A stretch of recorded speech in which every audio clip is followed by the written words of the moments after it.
তাড়াতাড়ি আজকে ব্লগটা শুরু করলাম, শুধু এই যে সোনুর বাবাকে একটু ব্লগে আনবো বলে। এত ব্যস্ত বাড়তেই থাকে না।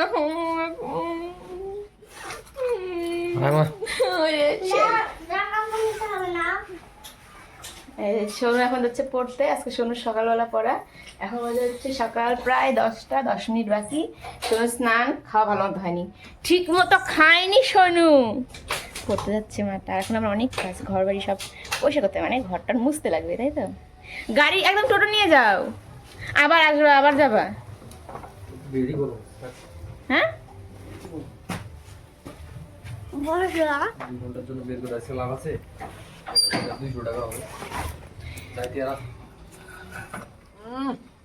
বালি দিয়ে শেষ করলো। স্যান্ডেল পরে যাচ্ছিস? যা, দিদুন বাড়িতে যে জামাটা খুলে অন্য জামাটা পরিস। এ বাইকে কি নোংরা, জামাটা শেষ হয়ে গেল। ব্যাগটা ব্যাগটা করে রাখবি, ব্যাগটা ওই বাড়িতে রেখে দিও, মার কাছে দিও। টাটা।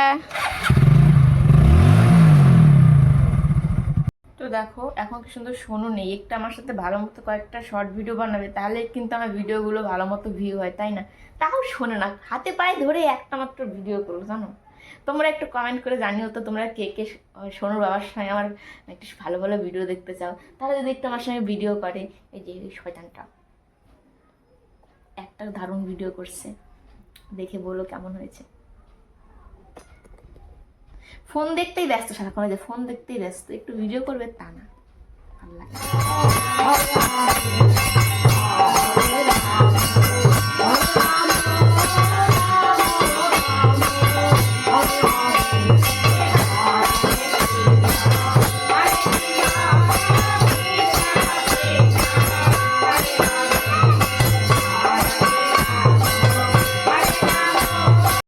তো দেখো বাবার বাড়িতে এসেছিলাম, ব্লগটা করতে ভুলে গেছি, এখন আবার মনে পড়লো এই যে আমার এই কিউট একটা বোন, একে দেখে। তো দেখো এই বোনটা, আর পেছনে আছে একটা দিদা, মানে দিদাটা হচ্ছে আমার মায়ের পিসি হয়। তা আমাদের বাড়িতে একটু এসেছিল ঘুরতে, তো এখান থেকে আবার একটা মাসির বাড়িতে একটু দেখতে গিয়েছিল, তো সেটাই একটু বোনকে আর দিদাকে নিয়ে গেছিলাম। তারপর ওরা আবার ওদের বাড়িতে চলে যায়, থাকেও নি আজকে। তো দেখো এখন বাজে হচ্ছে রাত 8টা 10, আর 8টার দিকে লাইভ আসার কথা ছিল, কিন্তু আজকে একটু দেরি হয়ে গেল আমার। তো এর জন্য একটু দেরি হচ্ছে এখনো, মানে আমি আগে ভাত খেলাম, সোনু খাচ্ছে।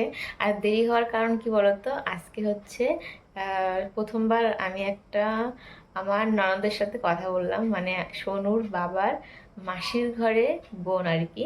তো তার আর কি বিয়ে ঠিক হয়েছে, তো ওর জন্যে ফোন করেছিল। আর যেন প্রথম কথা বললাম, 1.5 ঘন্টার মতো কথা বললাম, ভাবো। তো ওটাই আর কি, এর জন্য দেরি হয়ে গেল। তো আর কি বিয়েতে আমাদেরকে ইনভাইট করলো যাওয়ার জন্য, এখন জানি না কি হবে। সোনুর বাবা যদি ছুটি পায়, যদি যায় তাহলে আর যাওয়া হবে। আর আমার তো ভীষণ ইচ্ছে আমি যাব, কারণ সোনুর বাবার সেরকম কিছুই আমার এখনো দেখা হয়নি, মানে ওর পরিবারের শুধু ওদের বাড়ির কয়েকজনকে দেখেছি, মানে ওর মামার বাড়ির মাসি, এদের কাউকে দেখিনি। এমনকি সোনুর বাবার দাদু দিদা এখনো যে আছে সেটা আমি আজকে জানলাম, ভাবো।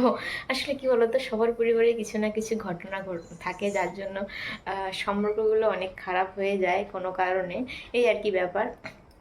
তো এই জন্য আর কি আমি অনেক কিছু জানতাম না, আজকে শুনলাম। তো এই আর কি, কথা বলতে বলতে এত টাইম কেটে গেল বুঝতেও পারিনি। তো যাই হোক, সোনু খাচ্ছে, এই সুযোগে আমি দেখলাম যে আমার ভিডিওটা কমপ্লিটই করা হয়নি।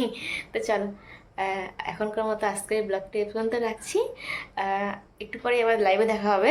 তো চলো, ভালো লাগলে অবশ্যই লাইক করে দিও, আর চ্যানেলটি সাবস্ক্রাইব করে আমার পাশে থেকেও। দেখা হবে নতুন ব্লগে, সবাই ভালো থেকো, সুস্থ থেকো, টাটা, গুড নাইট।